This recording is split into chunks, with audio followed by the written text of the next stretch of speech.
Familia querida, el Señor les bendiga y les guarde. El tema de esta mañana, sujeción y libertad. La lectura está en Romanos capítulo 7, versos del 1 al 6. Y leemos.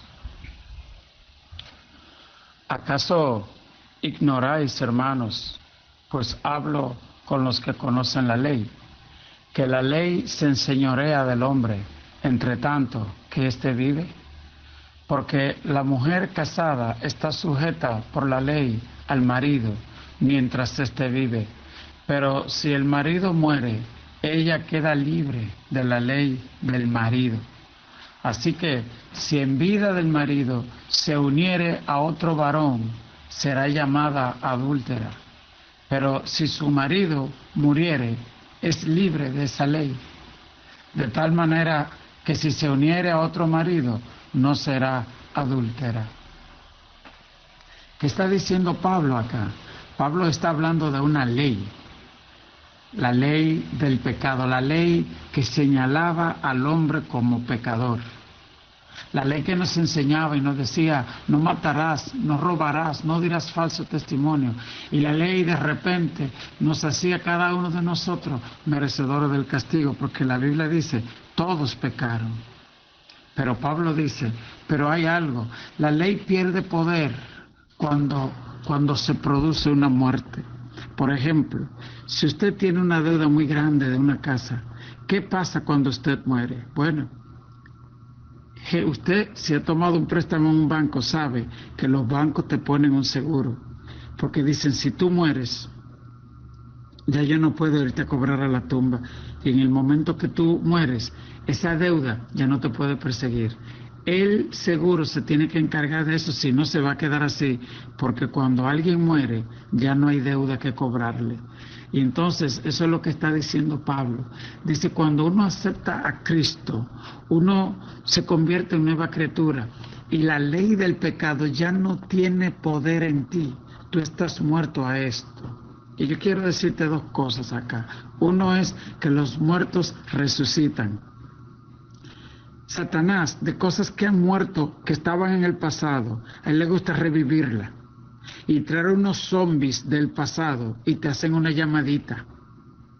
Y tú tienes que saber y decir, no es que ya yo morí a eso, es que ya yo me uní en el espíritu, porque fíjate, en la carne tú puedes o no tener un marido aquí en la tierra, pero siempre vas a tener un marido espiritual. En el mundo espiritual no existen gente soltera. O estás unido en el espíritu al de allá abajo, o estás unido en el espíritu a Cristo. Y hoy tú tienes que preguntarte a ti mismo, ¿con quién yo estoy unido en intimidad? Y por eso la Biblia, cuando habla de Cristo, lo presenta como el esposo de la iglesia. ¿Por qué? Porque, y aquí se habla de una ley, dice la ley del marido. ¿Qué es la ley del marido? Bueno, la ley del marido es que cuando una mujer está ligada a un hombre o un hombre a una mujer, dice que mientras esa persona está viva, tú no puedes unirte a otra persona, porque si te unes a otra persona, si tienes intimidad con otra persona, se te denomina adúltera. En el cielo, en la tierra y debajo de la tierra, tú eres un adúltero o una adúltera, si cometiste adulterio con otra persona. Eso es lo que dice la Biblia. Claro, Jesús dijo que el matrimonio puede ser anulado, aparte de la muerte, puede ser anulado por la infidelidad. Es decir, si uno de los dos comete adulterio, el adulterio de plano anula el matrimonio, salvo que entre lo que se llama el perdón. El esposo o la esposa, yo he conocido muchos matrimonios que han sido atravesados por el dolor que provoca un adulterio, pero algunos de los dos o los dos han optado por el perdón y por la restauración de ese matrimonio, y es algo maravilloso. Sin embargo, yo le dejo de tarea que usted se lea los libros, los capítulos 5, 6 y 7 del libro de Proverbios, para que usted entienda las artimañas del adulterio, detrás de cuál hay espíritus inmundos que se llaman incubos, sucubos, metresa, etcétera. Son espíritus enviados por el enemigo para romper un vínculo no solo físico que tú tienes en la tierra con un hombre, sino un vínculo que tú tienes por medio de la ley de la gracia con Cristo. Porque la Biblia dice, con Cristo estoy juntamente crucificado y ya no vivo yo, sino que vive Cristo en mí. Y si vive Cristo en ti, quiere decir que tú en la intimidad de tu corazón, de tu espíritu, te uniste con Cristo. Entonces, en el espíritu, tú eres uno con Cristo. Y ya tú no puedes permitir que pasen en ti las cosas del pecado. Por ejemplo, la Biblia dice que Satanás llevó a Jesús a un monte y le dijo, todo esto te daré si postrado me adorares. Y lo llevó también al pináculo y le dijo, arrójate de aquí.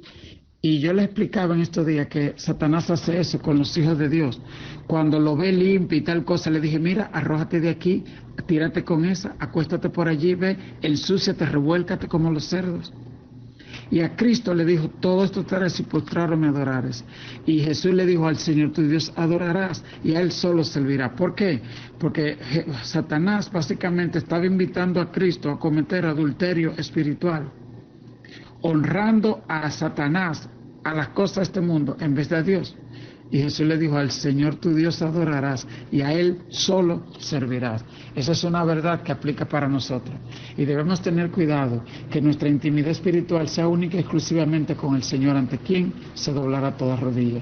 En lo físico tenemos un esposo, pues también fidelidad a esa persona. Amén. O tenemos una esposa, fidelidad. Y si se dio en alguna situación en el pasado, pues debe ser confesada, debe ser trabajada. Los pastores estamos para eso. No estamos para acusar, estamos para levantar, para orar. Amén. Muy bien. La segunda parte de esta lectura. Gloria a Dios. Dice, así también vosotros, hermanos míos, habéis muerto a la ley mediante el cuerpo de Cristo, para que seáis de otro, del que resucitó de los muertos, a fin de que llevemos fruto para Dios. Porque mientras estábamos en la carne, las pasiones pecaminosas que eran por ley, obraban en nuestros miembros llevando fruto para muerte. Pero ahora estamos libres de la ley por haber muerto para aquella a quien estábamos sujetos. De modo que sirvamos bajo el régimen del nuevo espíritu y no bajo el régimen viejo de la letra. Dice acá que uno lleva fruto, pero en el mundo físico, si tú te casas con un hombre, es muy posible que de ahí salgan frutos, salgan hijos. Así, en el mundo espiritual, si tú entras en intimidad con el malo, se van a manifestar lo que le llaman los frutos de la carne,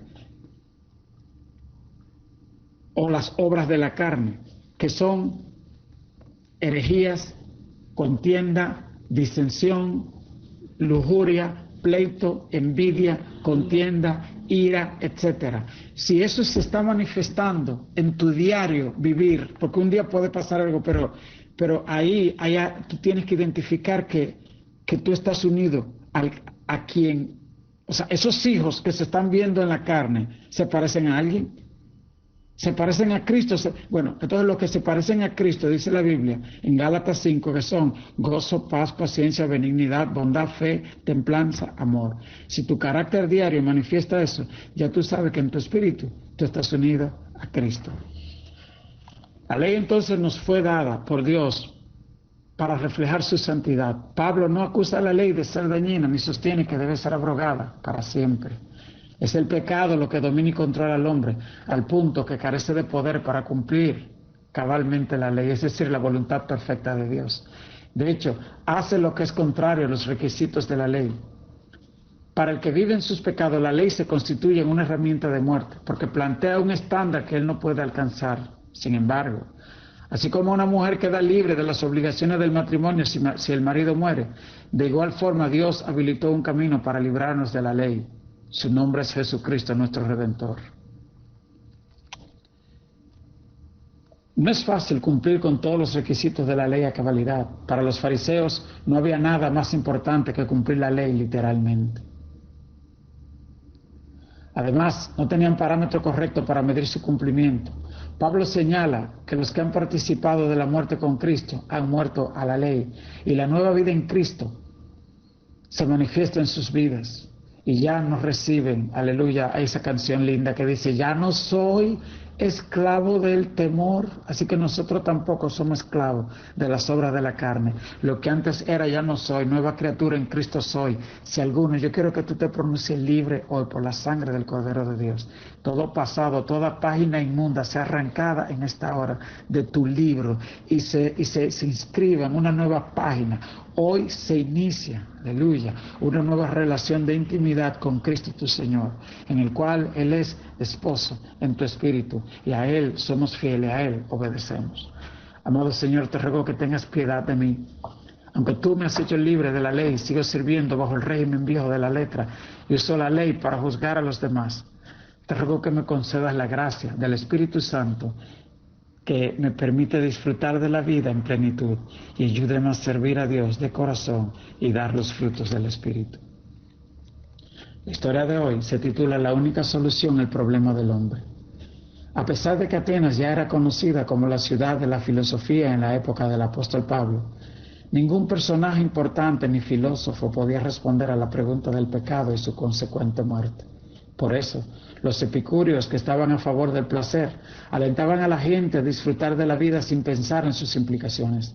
Sin embargo, por más bueno que fuera el placer, la culpa que esta acarrea era y sigue siendo inevitable, pues es imposible huir de las consecuencias de nuestros actos.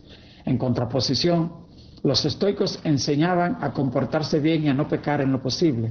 No obstante, se comprobó claramente que por más educado y decente que sea un individuo, no solo es difícil, sino que es imposible ser intachable.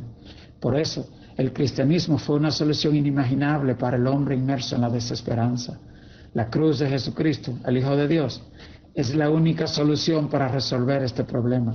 El camino para vencer el pecado es aceptado la salvación de Jesús por medio de la fe y vivir por el poder del Espíritu Santo.